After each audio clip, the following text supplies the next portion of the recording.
nơi khung sọc chòm sánในខេត្តព្រះវិហារបរដ្ឋខ្មែរជាច្រើននៅបន្តរស់នៅក្រោយពីចំនួនព្រំដែនដ៏បង្ហូរឈាមរវាងកម្ពុជានិងថៃអ្នកខ្លះទៀតត្រឡប់មករស់នៅក្នុងផ្ទះសម្បែងរបស់ខ្លួនវិញដែលរងការខូចខាតដោយសារតែការប៉ះទង្គិចគ្នាហើយអ្នកខ្លះទៀតត្រូវជួបប្រទះផ្ទះសម្បែងខ្ទេចខ្ទីទាំងស្រុងអ្នកខ្លះត្រឡប់មករស់នៅវិញដោយប្រទះឃើញសំណល់គ្រាប់មិនទាន់ផ្ទុះជាច្រើននៅពីពេញដីតែខ្ញុំត្រូវបានថៃផ្លងក្របមកចាំផ្ទះបីបាក់អស់តិចទីឲ្យគ្រូធ្វើអស់ច្រើនគ្រូអស់10000ជាងក្នុង13000គេលុយពីធនាគារហើយទៅមិននឹងបងរួចពី3 4 5ថ្ងៃនឹងបងមួយគេឲ្យធនាគារ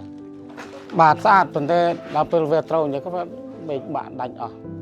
អនុសាសន៍ពេលចាស់ហើយអាយុ50 60ប៉ុន្តែហើយនៅសង្គ្រាមមកតាមយាយនៅមកពិបាករត់លូនកិច្ចដោយសារក្រប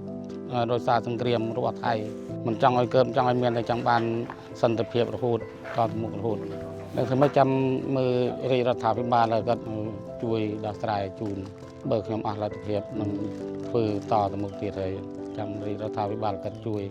បុរសវ័យចំណាស់រូបនេះភៀសខ្លួនចេញពីផ្ទះរបស់គាត់នៅមុនពេលដែលគ្រាប់ផ្លោងហោះសម្ដៅចំផ្ទះតែក្រោយមកពេលលោកត្រឡប់មកមើលសភាពនៅផ្ទះរបស់ខ្លួនវិញយន្តហោះចម្បាំងរបស់ថៃនៅតែបន្តហោះហើរពីលើក្បាលរបស់លោកដោយការភិតភ័យជាខ្លាំងលោកបានរត់គេចខ្លួនចូលពួននៅក្នុងលេនដ្ឋាន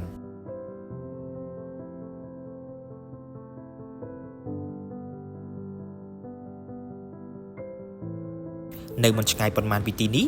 ពលរដ្ឋម្នាក់ទៀតក៏បានប្រទះឃើញគ្រាប់មិនទាន់ផ្ទុះមួយគ្រាប់នៅមុខកន្លែងជួសជុលម៉ូតូដែលលោកបើកសម្រាប់របរចិញ្ចឹមជីវិតពេលផ្ទុះអាវុធលើកទី2រត់ទៅខេត្តព្រះវិហារមក20ចូល25 24 25ថ្ងៃរៀងស្លុតចិត្តបន្តិចដែរហ្នឹងព្រោះវាគ្រាប់ធ្លាក់តែមុខទេយើងតែវាមិនទៅមកដែរវាប៉ះតិចតួចដែរហ្នឹងវាមិនទៅប៉ះច្រើនដូចគេផ្សេងហ្នឹងត្រៀម24ម៉ោងក្អៅនៅវ៉ាលីស្រេចឲ្យក្អៅទីក្តឹងទៅហើយភ័យបើសិនទុះលើកទី3ទៀតដឹងមិនមកខ្លាចវាខ្លាំងជាងមុនហ្នឹង